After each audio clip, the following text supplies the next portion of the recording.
Hey, let's go to Goshen, Ohio, and Julia has a question. Julia wants to know, Ryan, she says she's got a 9-year-old son who wants to race. She says that you are one of his favorite drivers, and he wants to drive like you. How do you get somebody started at 9 years old in racing? Is that too young or too old? Well, both.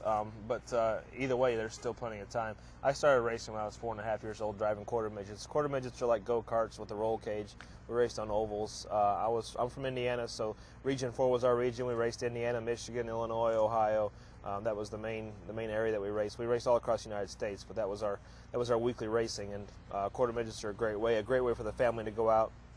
Say on Friday, you leave, you go out, you spend the weekend with your family at the racetrack. You come back Sunday night, do your homework on the way back, and you hopefully have a good weekend. So in general, that's a good role. I started when I was 4.5. Some people don't start until they're 12, 13, 14. So 9 years old, just get started on it.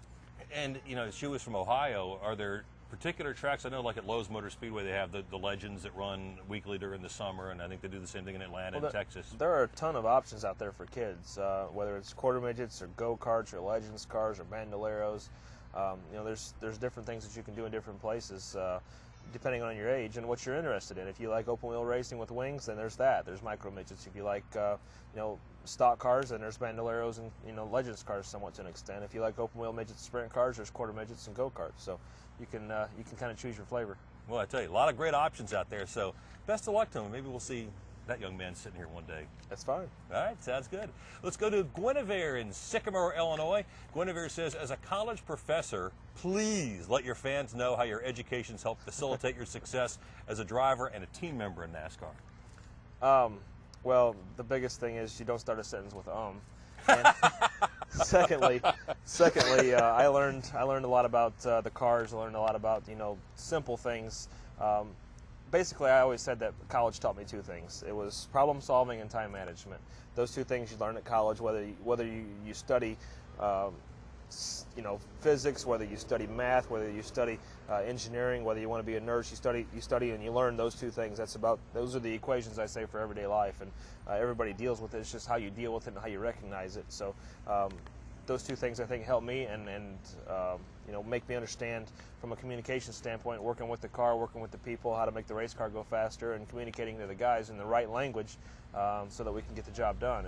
And college is not, I would say it's not a necessity, but it's something that if you want to further your life and your level of education, it's a great thing. I recommend everybody that has the opportunity can take the opportunity to go to college. Purdue class of? I was actually class of 2001. I went 4 years, and then I actually graduated the summer of 2001. Very good. There you go, a Boilermaker. So it can be done. Which is a joke amongst the team, because a Boilermaker is just another word for a pressure vessel, and a pressure vessel is just another word for making something blow up. So I thought it was a drink. No. Not in our world, right? All right, let's go back to our audience. And this question from Dean: at this point of the year, what changes do you think that you need to make to Chase? Well, we've had a couple situations from an engine standpoint where we've had some unreliability. We've had some engine oil leaks that we didn't expect, that we had actually a couple problems with last year, not on my team, but with other Penske teammates. And the bottom line is we just can't have that happen. We strive on performance, whether it's reliability or just pure horsepower, and getting the job done in that respect. So the ultimate thing is just to have that reliability. Get there, get to the end of the race. You can't finish 42nd and make the chase. 3 or 4 times a year. You have to be consistent, running in the top 10. If you get your top 5s, then that's great too. And you're only a couple of points out of 12th right now. Oh yeah, we're in a good position. We're not in the best position. We'd like to be first, but we're in a good position. I think we have a good team. We have a lot of good things happening. We've had some good runs. We've had some good runs that didn't end so well, but you just can't let that happen. You have to capitalize. A young guy sitting in 12th right now is David Reagan. I don't know how well you know David, but are you surprised to see how quickly he's advanced? I think that that's a tough question to answer, because I think he's in a position now that he's never been. So it's a matter of if he can stay there or not. I remember when I was in his position, people didn't expect me to stay there, but I did. So it's just we fight our own battles. We don't worry about anybody else. Yeah, exactly. All right, let's go to Griffin, Georgia, where Jill wants to know: do you believe in the Daytona curse?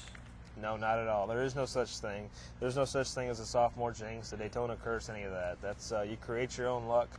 You can be on the end of good luck versus bad luck, but you do create your ultimate own luck. And there is no such thing as a Daytona curse, and I will stand by that the whole year. And prove it wrong by the end of the year. How about a Sports Illustrated cover jinx? No, I don't believe that. No such thing. No jinx. No jinx? Like if you look up the word jinx in the dictionary, I don't know what it says, but it's not good. While you're at home, you could search that, Webster's. find out. Webster's, yeah. Or dictionary.com, or yeah. And let's go to Columbus, Indiana, which is not too far from your hometown. That's Tony Stewart country. So it is Tony Stewart Stewart country. question.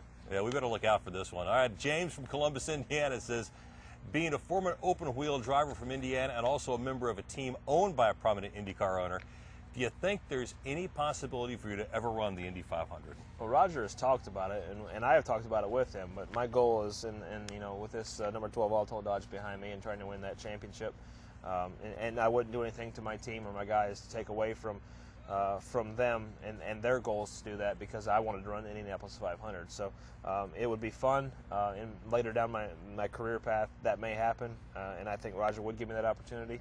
But at the same time, I wouldn't want to do it on a one-race deal. I've only driven one of those cars one time. I haven't raced one, and I don't think that would be fair to that team if they were to put me in that car to try to win that race in one shot.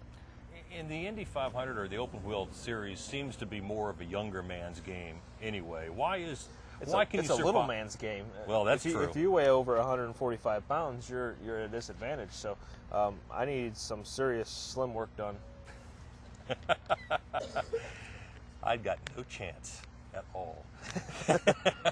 Alicia from Midland.